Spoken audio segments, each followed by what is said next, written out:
voltando, estamos voltando.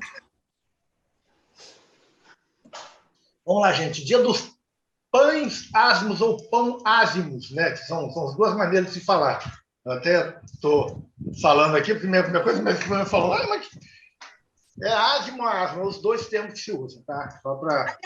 Paulo, eu ia te perguntar isso e aproveitar essa interrupçãozinha, porque nós vamos levantando algumas questões.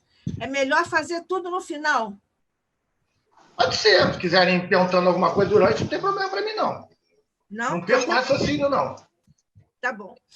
Mas vamos também tentar não interromper demais. Se for uma coisinha rápida, nós falamos na hora. Não, nós deixamos... Tá, não tem problema, não. Tá bom? Para não interromper muito seu raciocínio. Não, mas a gente vai levando. Agora a gente vai direto até 4h30? Como é que vai ser? Nós podemos ir, nós temos geralmente uns 40 minutos em cada turno, digamos assim, da apresentação. Tá. Então, agora nós temos 35, pode ir até 4h05, mais ou menos. Depois nós temos mais uma meia horinha, 35, 40 minutos para as perguntas. Tá bom assim? Tá legal. Beleza, tá legal. Então, vamos lá. Então, vamos lá. Os judeus, durante os 7 dias, eles não podiam comer o pão levedado, né? O cachorro latindo aqui. Desde o dia 14 até 21 de Nissan, que era de março a abril, mais ou menos. Em comemoração à súbita saída da terra do Egito. O que não deu tempo. Por que eles não podiam usar o fermento? Porque quando eles saíram, não deu tempo de levedar a massa que iam levar. Então, durante o trajeto, eles tiveram que comer. Durante a saída, no período logo seguido, comer o pão sem fermento. E aí virou tradição. Virou uma regra, né? Passou a virar lei, era obrigatório. O termo Páscoa era usado em 3 conexões, né? A solenidade anual, que era celebrada no dia 14 de Nissan. O cordeiro era assado e comido pelo povo em suas casas, né? Então, ele era comido lá, né? E aí tem a ver com a 7ª praga do Egito. Depois a gente vai estudar as pragas. Vou falar rapidamente das pragas para a gente poder entender, né? Que a segunda, a festividade anual era celebrada em 15 de Nissan, que pode ser chamada Páscoa. Existia o dia anterior da Páscoa, que eles comiam o cordeiro, que era o dia 14, e aí no dia 15 celebravam a Páscoa. E o terceiro aspecto é a solenidade inteira, que tem outras oportunidades também, era designada Festa dos Pães Ázimos, que já era o período de 7 dias. Então, o judeu, a gente tinha isso um pouco mais claro, né? Eles tinham assim, dia 14 se comia. As pessoas falam assim, mas qual foi o período que Jesus comeu, fez a ceia? Foi na quinta-feira. Foi na quinta-feira. A gente tem que entender isso, né? A última ceia, né? Aconteceu nesse período para que a gente tivesse essa visão, né? Vamos lá. A refeição, ela começava às 18 horas do dia 15, embora os preparativos começassem no dia 14. Então, a gente vai falar também um pouquinho aqui sobre o horário, né? O dia judaico. O dia judaico é diferente do nosso. O nosso calendário ele tem de meia-noite a meia-noite. O deles é de 18 horas de um dia até 18 horas do outro. Era assim que funcionava. E aí a gente vê até no Evangelho de Jesus, quando fala entre as 2 noitinhas. Os israelitas, eles contavam o dia de pôr do sol a pôr do sol, de 18 a 18. Assim, o dia da Páscoa começava no pôr do sol, no dia 13 de Abib, que é Nissan, né? O animal deveria ser abatido entre as 2 noitinhas, conforme está em Êxodo, capítulo 12, versículo 6.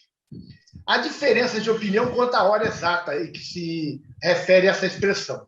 Segundo alguns peritos, né, bem como os judeus caraítas, os samaritanos. Trata-se de um período entre o pôr do sol e a escuridão da noite. Por outro lado, sempre tem os dois lados, né? Tem os fariseus e os rabinistas, que consideravam a primeira noitinha ocorrida quando o sol começava a descer, e a segunda noitinha era o verdadeiro pôr do sol.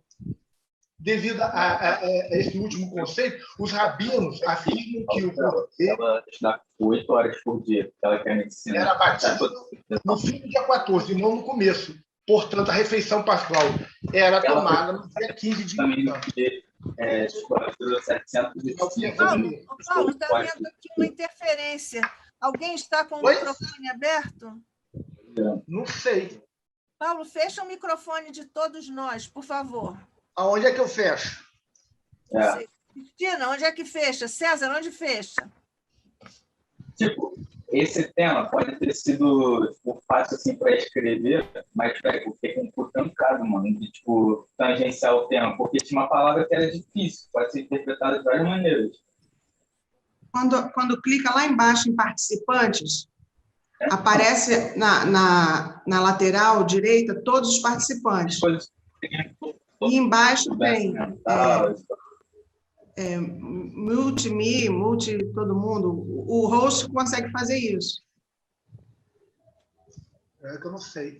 Então, em participantes, clica. Então, eu não estou vendo nem participante inscrito. Embaixo, quando passa o mouse embaixo da tela principal.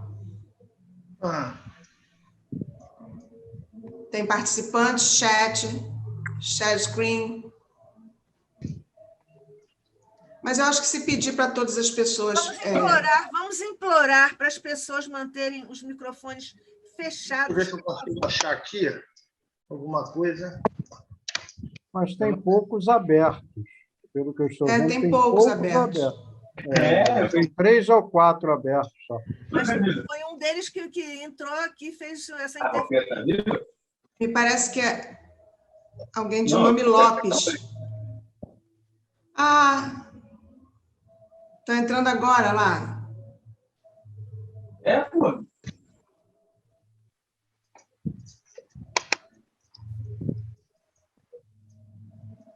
Vamos lá, gente. Vamos continuar, se a gente não consegue. Sinceramente, não estou conseguindo fechar aqui, não, porque eu não conheço, eu nunca usei. Então...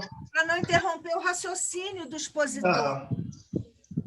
Então, vamos lá. Qual é a ideia que fica registrada, né? Que é a ideia rabínica, que é a hora que o pôr do sol começa no descer, né?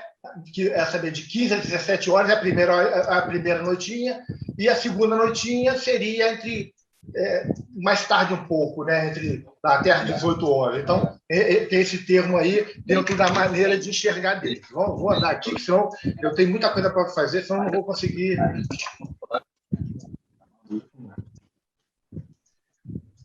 Vamos lá, as 10 pragas do Egito, gente. A gente sabe que as 10 pragas lançadas sobre o Egito mostraram ser um julgamento contra os deuses do Egito, isso na visão judaica, tá? Especialmente a 10ª, que é a morte dos primogênitos, que está lá em Êxodo, no capítulo 12, versículo 12, falando sobre a 10ª. O carneiro era sagrado para o deus Ra, né, que era um deus que os egípcios cultuavam. De modo que espainhar o sangue do cordeiro pascual no marco das portas seria blasfêmia dos egípcios. Tá?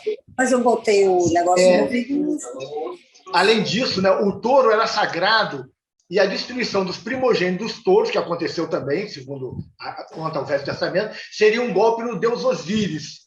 A gente vai vendo toda a simbologia que está dentro do judaísmo. O próprio faraó era venerado como filho de Ra. E era considerado assim, como se fosse um deus também. Né? A gente sabe que dentro da cultura egípcia, os faraós tinham a visão de como se fosse um deus. Assim, a morte do primogênito do próprio faraó, que, segundo o Velho Testamento conta que ocorreu, mostraria a impotência tanto de Ra como do faraó, diante do Deus do judaísmo, que é aquela nossa visão de Deus único.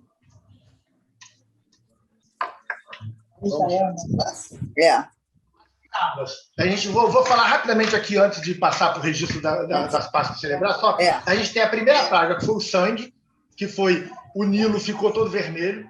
Tá Todas as fontes de água ficaram vermelhas como sangue. A segunda, rã. Houve uma praga, invadiu o rã para tudo que é lado. A terceira foram os piolhos.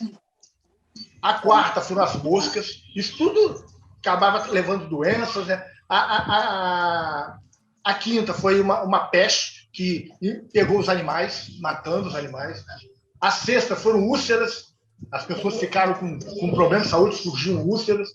A sétima foi chuva de granizo ou chuva de pedras, que ocorreu no Egito. A oitava foi a nuvem de gafanhoto, que começou a comer toda a colheita que tinha no Egito. A nona foi uma escuridão, que, segundo fala, o sol desapareceu, ficou tudo escuro. Né? E a décima é a morte dos primogênitos. Então, as 10 pragas. Eu estou dizendo que essas pragas ocorreram, mas eu estou dizendo que está registrado no Velho Testamento, e eu só estou trazendo aqui como questão de cultura para que a gente possa realmente entender aí o que estava se passando nessa época. Deixa eu só passar aqui. Então, vamos lá, gente. Então, a gente está aqui. As 10 pragas. Né? Então, o registro da Páscoa celebradas, né? Dentro do Velho Testamento. As escrituras hebraicas, elas fornecem relato da Páscoa no Egito, que é no Êxodo, né, capítulo 12, no Ermo, junto ao Sinai, que foi a única, só teve um registro, em 14 de Nissan de 1512, da era anterior ao Cristo, está em Números, capítulo 9. E o terceiro, quando chegaram à Terra da Promessa, em Gigal, e depois da circuncisão dos varões, em 1473, da era antes de Cristo, está em Josué, capítulo 5. A quarta celebração que a gente encontra registrada. Vamos lá, na ocasião em que Ezequias restaurou a adoração verdadeira, 2 Crônicas, capítulo 30. A quinta, a Páscoa de Josias, 2 Crônicas, capítulo 35. E sexta, a celebração feita por Israel depois do retorno do exílio da Babilônia, está em Esdras, capítulo 6. Além disso, faz-se menção das Páscoas realizadas nos dias de Samuel e nos dias dos reis, conforme está na 2 Crônica, capítulo 35, versículo 18. Então, isso é o que a gente encontra no Velho Testamento. Depois que os israelitas se estabeleceram na terra, lá na terra prometida, né, que eles falam, né, a festividade da Páscoa, que era celebrada no lugar que Deus escolher para ali fazer residir seu nome, deixou de ser nas casas e passou a ser no templo. E o templo que foi escolhido foi o templo de Jerusalém, conforme está em Deuteronômio, capítulo 16, versículo de 1 a 8. Inicialmente, ela era feita nas casas, com a questão do cordeiro, com o sangue na porta. Aí, nesse período, ela passou a ser feita no Templo de Israel. E aí surgiram alguns acréscimos, né? Depois que Israel ter fixado na Terra da Promessa, certas mudanças foram feitas e vários acréscimos vieram a existir. Como a gente vê que em tudo que é religião. Né? Na celebração, eles deixaram de participar da festa em pé. Por que eles estavam em pé? Porque a qualquer momento era em lembrança de que, na época que eles teve o êxito, eles estavam de pé esperando o momento para fugir. Então, eles comemoravam a Páscoa em pé, com a ideia, relembrando esse momento. Os celebrantes do primeiro século comiam costumeiramente reencostados sobre o seu lado esquerdo, com a cabeça apoiada na mão esquerda. Isso tudo está estabelecido. Isso explica porque um dos discípulos de Jesus estava nessa posição, conforme a gente vê em João, no capítulo 13, versículo 23. Era costume. Da Páscoa realizada no Egito, não se usou vinho, nem havia ordem alguma da parte de Deus, né, da visão deles, para que fosse usado na festividade. O vinho não estava lá estabelecido. E aí tal costume foi introduzido mais tarde. A gente vê que Jesus, ele não condena ali a utilização do vinho, usou o vinho, bebeu vinho com os apóstolos, né? E ofereceu um copo para que eles bebessem também. Então, na refeição noturna do Senhor, a última ceia, né? A comemoração da sua morte. Vem Lucas isso no capítulo 22, versículo de 15 a 18 e no versículo 20 também. Vamos lá, vamos continuando aqui. E aí a gente vai olhando esses acréscimos. De acordo com as fontes judaicas tradicionais, usava-se o vinho tinto e passava-se 4 copos. Eram 4 copos passados. Né? E os salmos 113 a 118 eram entoados durante a refeição, concluindo com o salmo, né? Terminava com o salmo 118. E a gente vê que foram esses salmos que foram entoados quando Jesus faz a última ceia, conforme está em Mateus, quer dizer, capítulo 26, versículo 30. A gente vê que no final se houve a entoação de salmos. Né? E os costumes da época? A gente já vai terminar a Páscoa judaica aqui para a gente poder avançar. Faz-se grande preparativo em Jerusalém, na época da festividade. Porque o celebrar a Páscoa era um requisito da lei para todo varão israelita e para todo varão entre os residentes fora ter circuncisos, conforme está em Números, capítulo 9, versículos de 9 a 14. Todo mundo era obrigado a comemorar a Páscoa. Não podia não fazer isso. Isso significa que muitas pessoas, lembra que eu falei que foi estabelecido que teria que ser feito em Jerusalém? Muitas pessoas viajavam para a cidade com muitos dias de antecedência. Jerusalém virava um formigueiro naquela época. Chegavam antes da Páscoa a fim de se purificar cerimonialmente, que está estabelecido em Jó, no capítulo 11, versículo 55. Tinham que se purificar. Diz que cerca de um mês de antecedência se enviavam, as autoridades judaicas mandavam homens para preparar as pontes, limpar as estradas, deixar tudo em condições para que os peregrinos pudessem chegar com segurança. E uma coisa interessante é que, para evitar que qualquer peregrino tivesse contato com algum cadáver que o tornaria impuro, que é regra do judaísmo, né? Se você tivesse contato com algum cadáver, você se tornaria cerimonialmente impuro e você não poderia comemorar a Páscoa, eles pintavam todos os túmulos eram caiados de branco, para ficar distinguido, para que ninguém chegasse perto deles. Isso um mês antes era feito. E aí a gente entende, né, quando Jesus fala, né, de que aqueles indivíduos eram, os escribas, né, e fariseus, se assemelhavam a sepulcros caiados.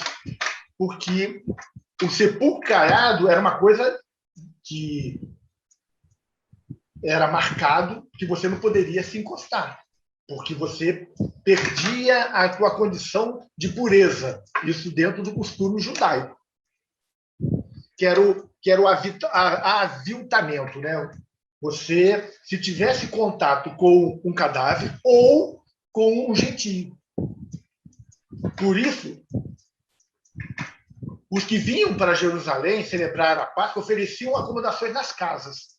As pessoas ficavam nas casas, né? Porque naquela época não existiam hotéis, então todo mundo ficava nas casas. No lar oriental, no lar da época, podia-se dormir em todos os cômodos, porque as pessoas dormiam no chão. E várias pessoas podiam se alojar em um só aposento. Então, assim, como a cidade ficava lotada, todo mundo abria suas portas e as pessoas dormiam em qualquer aposento. E ficavam vários. Né? E ainda tinha um detalhe, as casas elas tinham tetos planos, porque no período muito quente lá da época deles, né, em Jerusalém, as pessoas dormiam no teto, dormiam em cima da casa. Era comum, isso era costume judaico. Então, muitas pessoas também dormiam em cima dos tetos das casas. As casas estavam todas cheias de gente.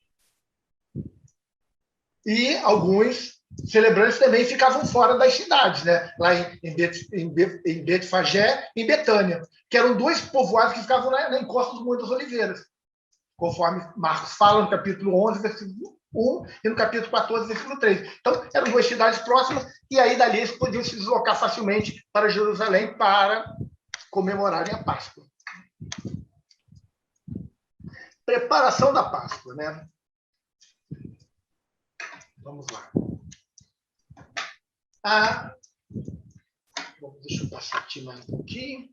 Em João, no capítulo 19, versículo 14, o apóstolo ele fala o seguinte, descrevendo a parte final do julgamento de Jesus perante Pilato, diz: ora, era a preparação da Páscoa.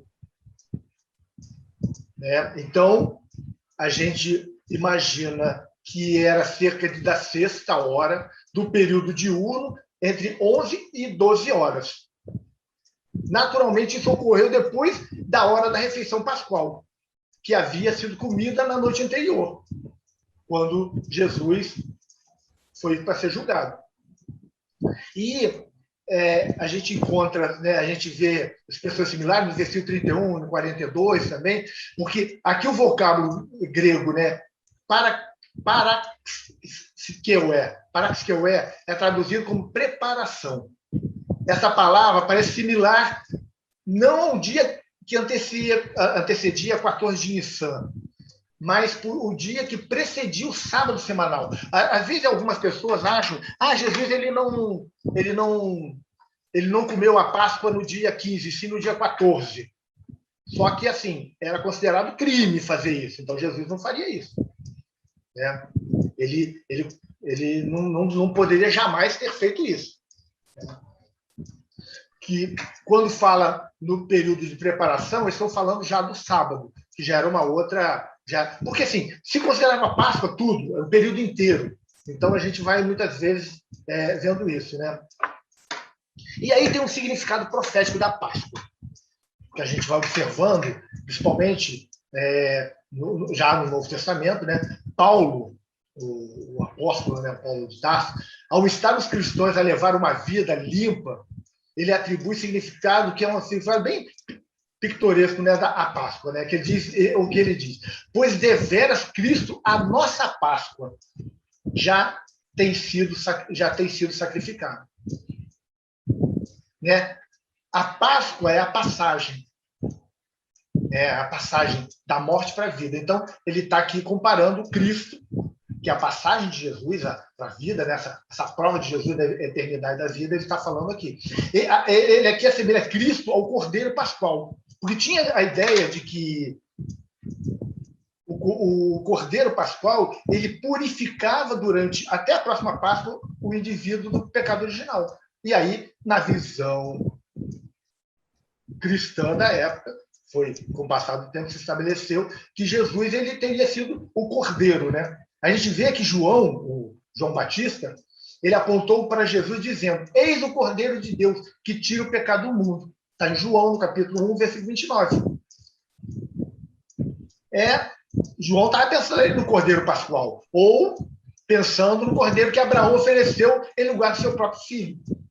Porque Jesus ele viria para tirar o pecado do mundo, mas não nesse aspecto de que ele ia se sacrificar e o mundo todo. Não, ele vinha trazer uma boa nova, ele estava trazendo uma releitura, muitas vezes, da própria lei divina, para que nós, através da vivência dessa lei, nos libertássemos do dito pecado. É isso que a gente tem que ter em mente. E não o Jesus que, por exemplo, a gente vê muito dos nossos irmãos reformados, né, das igrejas protestantes, de achar que o sangue de Jesus livrou a gente de todos os pecados.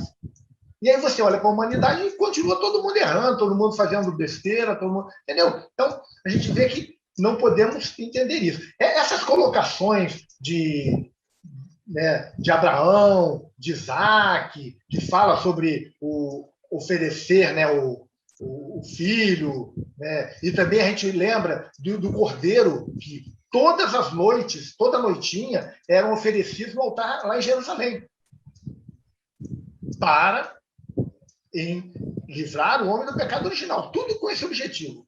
Deus recebia o sangue do Cordeiro, o Cordeiro lá, sempre com esse objetivo. Está em Gênesis, capítulo 22, versículo 3, e Êxodo, capítulo 29, versículo 38 a 42. E aí, a gente, no Novo Testamento, temos a última ceia, né? Que está no Evangelho de João. Jesus comeu a refeição da Páscoa na tarde do dia 13 de Nissan, começo de 14. Né? Os sinóticos, na tarde de 14 de Nissan, começo de 15. A gente tem uma diferença aí do Evangelho de João dos Evangelhos sinóticos. Os Evangelhos sinóticos, algumas pessoas contestam, outras acreditam, tem muita coisa nos sinóticos legais e tem muita coisa que não bate. Então, a gente tem que ser, os sinóticos tem que ser estudados, porque são paralelos, né? Os sinóticos Mateus, Lucas e Marcos, né? Então a gente tem que ver o que é e o que, né, o que está certo e o que está errado. O Talmud contém uma tradição que diz que Jesus sofreu na véspera do dia da Páscoa, o que significaria que a crucificação teve lugar no dia 14 e que a refeição ocorreu no dia 13. Não é provável que Jesus tenha quebrado o período regular da observância da Páscoa. Um sacrifício antecipado do Cordeiro Pascual não teria sido permitido pelos sacerdotes. Era considerado crime. Então, a gente não pode imaginar que Jesus tenha feito isso de forma diferente, né? Eu já falei aqui, vou só voltar, a data judaica era diferente da nossa, né? Eu falei, os judeus, o dia começa no pôr do sol e termina no pôr do sol do dia seguinte. Então, o dia 14 de Nissan começaria após o poente. A Páscoa seria comemorada na noite após a conclusão do dia 13 de Nissan, visto que a Bíblia declara definitivamente que Cristo é o sacrifício da Páscoa, né? Como a gente vê lá em 1 Coríntios, capítulo 5, versículo 7, a gente vê esse tipo de colocação, e que ele celebrou a refeição pascual na noite antes de ser morto. A data de sua morte deve ser 14 de Nissan, e não 15 de Nissan, a fim de cumprir com exatidão o fator tempo retratado no tipo que está fornecido na lei, né? Conforme está em Hebreus, capítulo 10, versículo 11. Então, a gente vai estabelecendo mais ou menos essas coisas. E aí a gente chega na questão da ressurreição. E aí a gente vai chegar numa palavra grega, que é anástasis, que significa literalmente levantar, erguer. Essa palavra, gente, é usada com frequência nas escrituras gregas cristãs, né? Com referência à ressurreição dos mortos. As escrituras hebraicas, em Oséias, capítulo 13, versículo 14, citadas por Paulo de Tarso na primeira carta aos Coríntios, né, no capítulo 15, versículos 54 e 55, falam da abolição da morte e de tornar impotente Seol. Em hebraico, Seol, ou no grego, Hades, né? O termo Seol é traduzido em várias versões por sepultura e cova. Fala-se de os mortos irem para lá, para a sepultura e para as covas, né? A gente vê isso em Gênesis, capítulo 17, versículo 35, 1 Reis, capítulo 2, versículo 6, e em Eclesiastes, capítulo 9, versículo 10. Seu emprego nas escrituras, junto com o uso de seus equivalentes gregos, né, o ai, nas escrituras gregas, mostram que se refere não ao túmulo individual, mas à sepultura comum da humanidade, o domínio da sepultura, conforme vem em Ezequiel, né, capítulo 32, versículos 21 a 32, e a gente vê isso lá. Tornar impotente o céu significa soltar os presos nele, o que subentende o esvaziamento do domínio da sepultura. Isso, naturalmente, exige uma ressurreição, um levantamento da condição de morte, destituída de vida, ou a saída da sepultura para os que ali estão. Isso era a visão judaica. Visão judaica. De que o indivíduo seria liberto da sepultura, liberto da cova. Né? Uma visão deles da época. Eles não. Se a gente pegar o judaísmo e a gente for buscar, por exemplo, a cabala judaica, a gente vai entender ali no estudo que eles entendem a ressurreição como reencarnação, não entendiam como acontecia, mas seria um retorno à vida. O retorno à vida. Eles não tinham uma noção muito clara de como esse retorno se dava. E aí acreditava-se, né, principalmente o povo como um todo, acreditava que o indivíduo levantaria da sepultura com o próprio corpo, com o mesmo corpo, e voltaria à vida. Por isso que quando a gente vê a questão de Lázaro, a ressurreição de Lázaro, eles entendiam aquilo ali como ressurreição. Morto, enterrado, ressurge no mesmo corpo. Tinha essa confusão.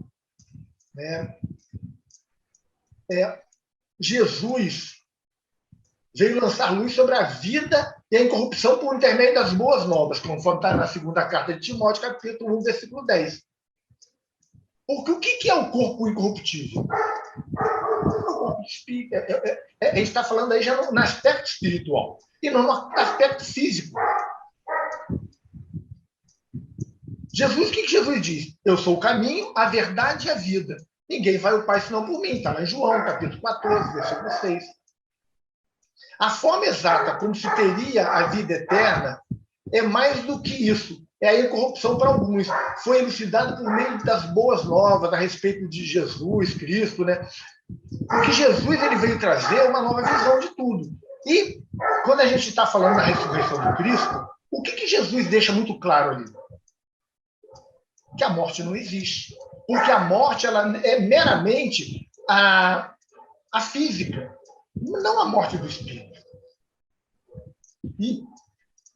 E Paulo fala o seguinte: ora, se prega Cristo, que ele tem sido levantado dentre os mortos, como é que alguns entre vós dizem que não há ressurreição dos mortos? Existiam algumas facções que não acreditavam. Se deveras não há ressurreição dos mortos, tampouco Cristo foi levantado. Mas, se Cristo não foi levantado, a nossa pregação certamente é vã, e a vossa fé é vã.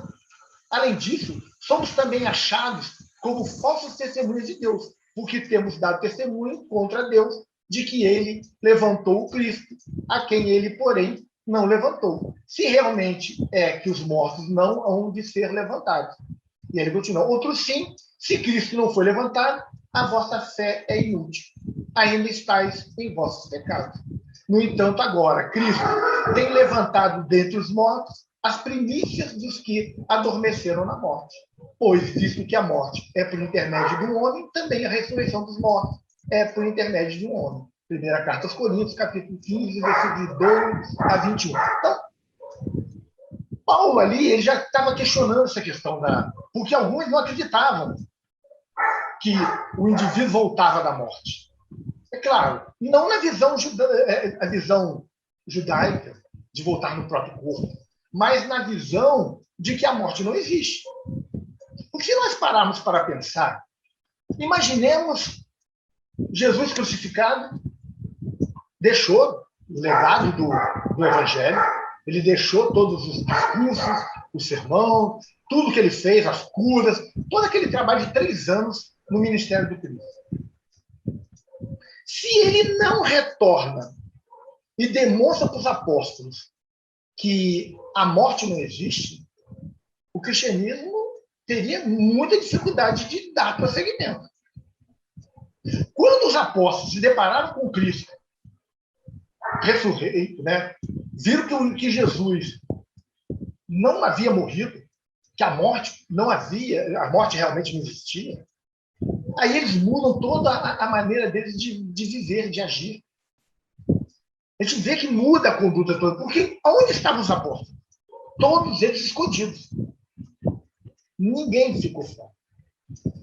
No Evangelho, a gente encontra que o único apóstolo que estava na cruz, segundo se crê, seria João.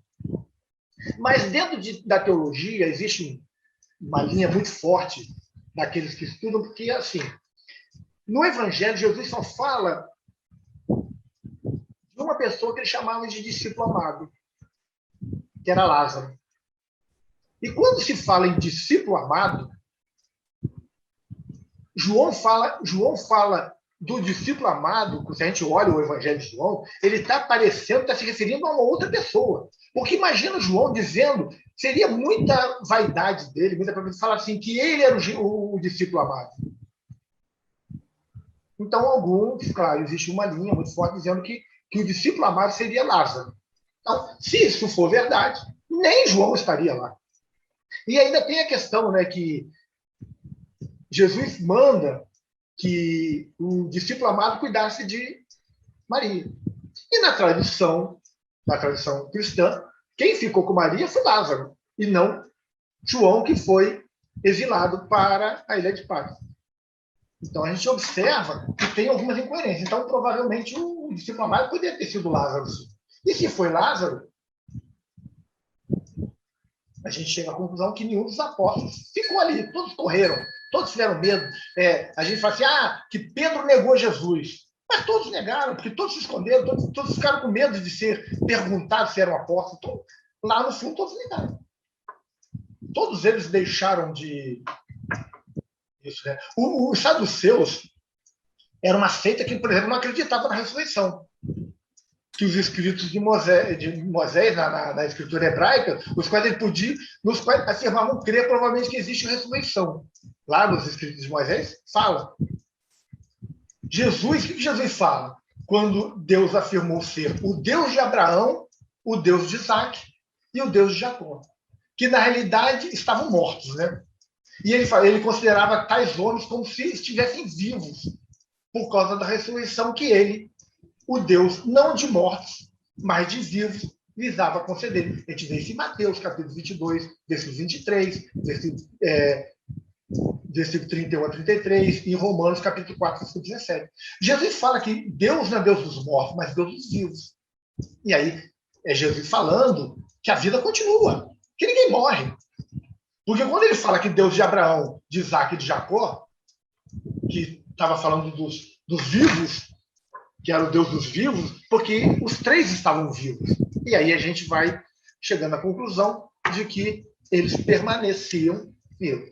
E a gente chega na nossa visão, que é a visão da reencarnação, que é a visão que foi trazida de forma mais clara, né, pela doutrina espírita, que a gente vê em algumas religiões orientais a visão da reencarnação, mas nenhuma com a clareza que a gente encontra na doutrina espírita. No capítulo da reencarnação, né, lá no Livro dos Espíritos, a gente vai encontrando algumas perguntas. A pergunta 166, Kardec faz a seguinte pergunta aos espíritos: a alma que não atingiu a perfeição durante a vida corpórea, como acaba de depurar-se? Que era uma questão que Kardec trouxe, porque ele queria deixar isso bem registrado. E os espíritos respondem: submete à prova de uma nova existência. Opa, tem algo a mais aí. Assim, o Evangelho de Jesus, a gente tem passagem que Jesus fala claramente da reencarnação. Quando ele conversa com Nicodemos, quando se pergunta sobre o cego de nascença. E tem outras passagens que a gente... No Velho Testamento a gente encontra várias passagens que falam sobre reencarnação. E aí a pergunta 166A vem assim: como ela realiza, a alma realiza essa nova existência? Pela sua transformação como espírito? E aí os espíritos respondem: ao se depurar, a alma sofre sem dúvida uma transformação, mas para isso necessita da prova da vida corpórea. Voltou, aí eles já são mais claros: vida corpórea, vida no corpo. E aí na questão B, a alma tem alguma existência corpórea? Sim, todos nós, muitas existências. Os que dizem o contrário querem manter-nos na ignorância em que eles mesmos se encontram. Esse é o seu desejo. Então, existe a vida corpórea, isso todo mundo sabe. Né? Os que acreditam numa vida só, é uma vida corpórea. Mas aí Kardec vai mais a fundo. Os espíritos falam: temos muitas vidas corpóreas. A ressurreição, o judeu, não era muito clara. Também a gente vivia... Tem que pensar o seguinte: o momento da humanidade naquela época. O homem não tinha ainda desenvolvimento intelectual, moral, para entender certas coisas. Hoje a gente vê assim: a reencarnação hoje já é admitida. Mas a gente... Vamos aqui dentro do Ocidente. Uma minoria. Uma minoria, gente. Você vê que os católicos não acreditam na reencarnação, assim, a religião católica não acredita, a evangélica não acredita, e aí a gente vai dentro das regiões abraâmicas, né, que é o islamismo, o cristianismo e o judaísmo. Quem acredita na reencarnação é uma pequena parte do cristianismo, que somos nós os espíritos. Os outros não acreditam na reencarnação. E Kardec continua na 166C. Parece resultar desse princípio que, após ser deixado o corpo, a alma toma outro. Dito de outra maneira, que ela se reencarna em novo corpo. É assim que se deve entender? Kardec é um homem inteligente, preparado, para não deixar dúvida. Aí os espíritos respondem: é evidente. É evidente. Não pode ter dúvida, gente. Aquela ressurreição judaica, na verdade, fala de reencarnação. Ah, o Cristo apareceu reencarnado? Não. Jesus materializou-se pelo Espírito. A gente vê que Jesus aparece entre eles do nada. Aparece na estrada de Amaú do nada. Jesus usou aí do que a doutrina nos orienta, falando sobre a questão das propriedades do perispírito, e ele se materializou e aparece para os discípulos. E aí, para encerrar, Kardec pergunta: qual a finalidade da reencarnação? Expiação, melhoramento progressivo da humanidade. Sem isso, onde estaria a justiça? E aí os espíritos falam do ponto capital: justiça. Sem reencarnação não existe justiça. Porque você vê as diversas condições de vida da humanidade, pessoas espalhadas por todos os órbitos, todos os continentes, em condições muito diferentes, um com vida mais fácil, outro com vida muito difícil, uns nascem com problemas de saúde sérios, outros nascem totalmente sãos. Onde estaria a justiça se nós não levarmos em conta a reencarnação? Não é verdade? Não seria isso? A Páscoa Católica, gente, rapidamente, a Páscoa Católica festejada pela Igreja Romana e Ortodoxa. Não fique tenso, não, Paulo. Não Oi? Precisa ficar muito tenso, não, tá? A gente pode ir um pouquinho mais além. Ah, tá legal. Tá? Não fica tenso, não. Tá legal, porque é muita coisa. Tá legal, então vamos levando lá. A Páscoa Católica, festejada pela Igreja Romana e a Ortodoxa também, né, que refere-se à ressurreição de Jesus após sua morte na cruz, conforme está em Mateus, capítulo 28, versículo de 1 a 20. Em Marcos também, no capítulo 16, versículo de 1 a 20. Em Lucas, capítulo 24, versículo de 1 a 53. E em João, capítulo 20, versículo de 1 a 31 e 21. E no capítulo 1, capítulo 21, versículo de 1 a 25. Então, a gente vê que os 4 evangelistas falam da morte e ressurreição do Cristo. A data da comemoração da Páscoa cristã, instituída a partir do segundo século, da era atual, foi motivo de muitos debates no passado. A gente vê no primeiro concílio, no que a gente falou, eclesiástico católico, o livro de Nicéia, realizado em 325 depois de Cristo, né, foi estabelecido que a Páscoa católica não poderia coincidir com a Páscoa judaica, porque queriam separar as duas religiões. A partir daí, a Igreja Romana segue o calendário juliano, instituído por Júlio César, para evitar a coincidência da Páscoa com o Pesach, né, com a Páscoa judaica. Entretanto, as igrejas da Ásia Menor permaneceram, que é a ortodoxa, permaneceram seguindo o calendário gregoriano, de forma que a comemoração da Páscoa dos católicos ortodoxos coincide, vez ou outra, com a judaica. Gente, eu tenho um irmão que é bispo da Igreja Ortodoxa do Brasil. Então, ele comemora a Páscoa, comemora o Natal em datas totalmente diferentes da Igreja Romana. Existe uma diferença bem grande aí. As igrejas reformadas. Os cristãos adeptos da Igreja Reformada, principalmente os luteranos, não seguem os ritos dos católicos romanos e ortodoxos, pois não fazem vinculações da Páscoa com a ressurreição do Cristo. Interessante, né? Os evangélicos eles não fazem vinculação da Páscoa com a ressurreição de Jesus. Eles adotam a orientação mais ampla de que há, com efeito, apenas uma ceia pascual, uma reunião familiar instituída pelo próprio Jesus. Conforme está em Mateus, capítulo 26, versículo 17 a 19, Marcos, capítulo 14, versículo de 12 a 16, Lucas, capítulo 22, versículo de 7 a 13, que é a última ceia, no dia da Páscoa judaica. A gente vai encontrar isso no Novo Dicionário da Bíblia, né? Na página 1002. Então, a gente vai encontrar isso. Assim, eles entendem que não há por que celebrar a Páscoa no dia da ressurreição do Cristo. É a maneira deles pensar. A gente vê que já pensam diferente da católica. A origem é a mesma, mas já existe divergência aí.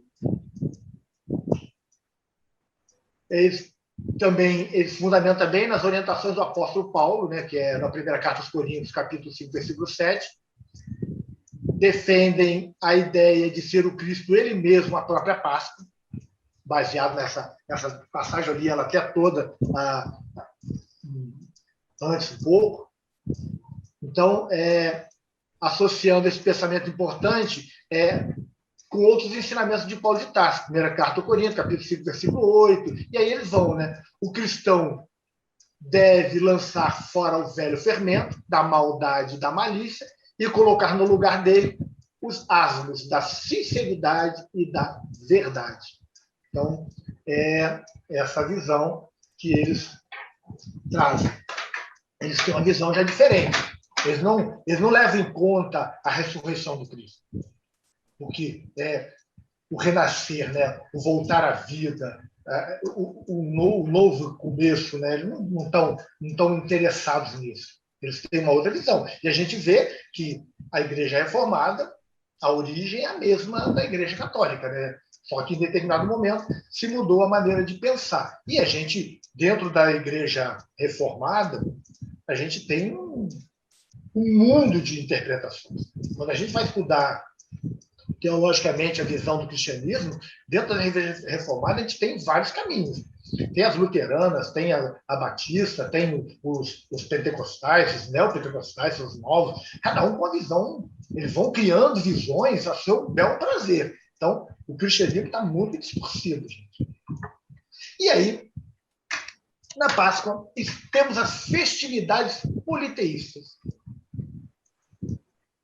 Tem algumas festividades que são relacionadas à chegada da primavera e à fertilidade, que passaram à posteridade e foram incorporadas à simbologia da Páscoa. Olha como é que a nossa Páscoa está toda misturada.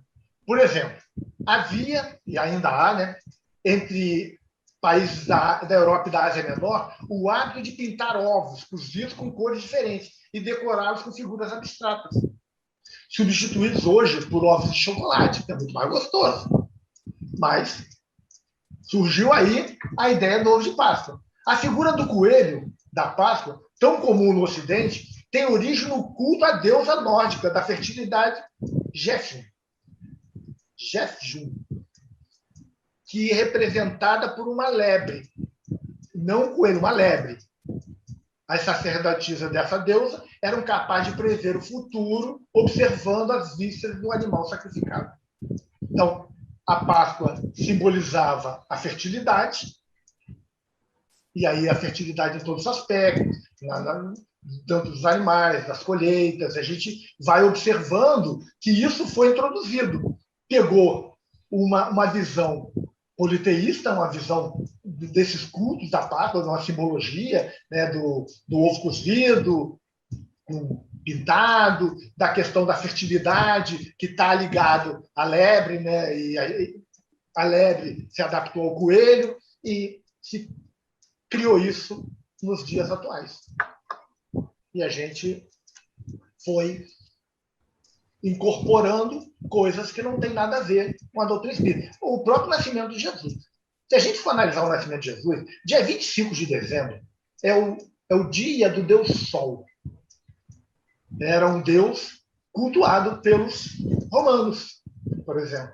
E aí, quando foi estabelecido que o cristianismo passou a ser a religião oficial de Roma, os sacerdotes do paganismo migraram para dentro. Eles iam ficar desempregados, não ter o que fazer, migraram para dentro. E aí começaram a mexer com a cultura cristã. E aí estabeleceram o nascimento de Jesus como dia de 25. Não existe nem nada em qualquer parte da história do cristianismo que confirme que Jesus nasceu dia 25. Então, existe um pensamento bem forte de que isso foi adaptado. E a gente observa que na Páscoa aconteceu isso. Se trouxe para dentro da Páscoa o coelho, se trouxe para dentro da Páscoa o ovo de Páscoa, o ovo, porque o ovo era renascimento, né? Tu pensa na fertilidade, se estabeleceu tudo isso. E na doutrina espírita, qual é a visão? A doutrina espírita não comemora a Páscoa. Ela acata, né, os preceitos do Evangelho de Jesus, que é o guia e modelo que Deus nos concedeu, né, de ver isso. Jesus representa o tipo de perfeição moral que a humanidade pode aspirar na Terra. A gente vê isso no Livro dos Espíritos, a pergunta 625. Jesus é o modelo, é o guia. É a perfeição que a gente pode alcançar. E aí é importante destacar o seguinte: o Espiritismo respeita a Páscoa comemorada pelos judeus e pelos cristãos. E compartilha o valor do simbolismo representado, ainda que apresente outras interpretações. É o simbolismo do renascimento, do retorno à vida. A liberdade conquistada pelo povo judeu ou de qualquer outro povo no planeta, na visão espírita, merece ser lembrada e celebrada. A liberdade, aí estamos falando do judaísmo. A doutrina espírita entende que a liberdade ela precisa ser lembrada e celebrada. Precisamos ser homens livres. Os 10 mandamentos, o clímax da missão de Moisés, é um código de todos os tempos, de todos os países, e tem, por isso mesmo, um caráter divino. Está lá no Evangelho segundo o Espiritismo, capítulo 1, itens 2, página 56. A ressurreição de Jesus representa a vitória sobre a morte do corpo físico e anuncia, sem sombra de dúvidas, a imortalidade e a vivência do espírito em outra dimensão da vida. Essa é a nossa visão. A gente viu, que a gente estudou aí o judaísmo para entender, né, como é que surgiu a Páscoa, demos uma pincelada rápida aqui na visão católica, evangélica, e a gente chega na doutrina espírita. A gente entende que a ressurreição de Jesus ela representa a vitória sobre a morte do corpo físico, que anuncia, sem sombra de dúvidas, a imortalidade e a sobrevivência do espírito em outra dimensão da vida. Gente, foi o que eu falei. Se não acontecesse a ressurreição de Jesus, o cristianismo não tinha ido para frente. Como se não tivesse surgido um Paulo de Tarso, a gente não teria o cristianismo espalhado por todos os cantos do mundo. São momentos que são divisórios, né?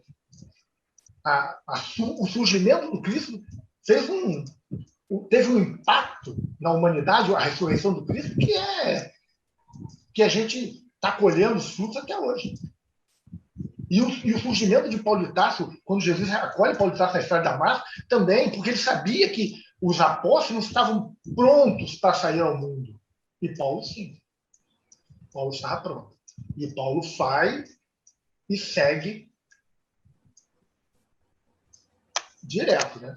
E tem uma mensagem do Emmanuel, no Pão Nosso, um trechozinho dela aqui, né? No capítulo 176, que fala o seguinte: os discípulos do Senhor conheciam a importância da certeza na sobrevivência para o triunfo da vida moral. Eles mesmos se viram radicalmente transformados após a ressurreição do amigo celeste, ao reconhecerem que o amor e a justiça regem o ser além do túmulo. Por isso mesmo, atraíam companheiros novos, transmitindo-lhes a convicção de que o mestre prosseguia vivo e operoso, para lá do sepulcro. Isso aqui fecha qualquer pensamento, né? Os discípulos, quando viram a sobrevivência do Cristo, eles mudaram radicalmente. Porque a gente vê Jesus anunciando para eles que seria crucificado e eles questionando Jesus, não aceitando, porque eles não tinham entendido ainda a eternidade da vida. E aí Jesus teve que voltar para mostrar para eles que a eternidade era um fato. E aí muda tudo, mudou tudo. Fez com que tudo mudasse, né? A visão deles mudasse radicalmente, e ver que inicialmente ainda ficaram, né? Ficaram lá na Casa do Caminho, mas depois saíram todos e foram sacrificados, sem medo, não tinham medo mais de nada. E aí passaram para aqueles que chegavam ao cristianismo uma convicção tamanha que as pessoas iam para o circo cantando. O circo de Roma não intimidou ninguém, por causa da imortalidade, por causa do ressurgimento, da ressurreição do Cristo. Isso foi o grande diferencial. O Evangelho de Jesus poderia ter se perdido se Jesus não tivesse voltado. Porque eu acho que o epílogo, né, o último capítulo do Cristo foi fabuloso. Foi provar, na prática, né, que a vida não terminava com o corpo físico. Isso aí, gente. Deixa eu voltar aqui para eu tentar agora aqui fechar isso aqui. Vou voltar aqui.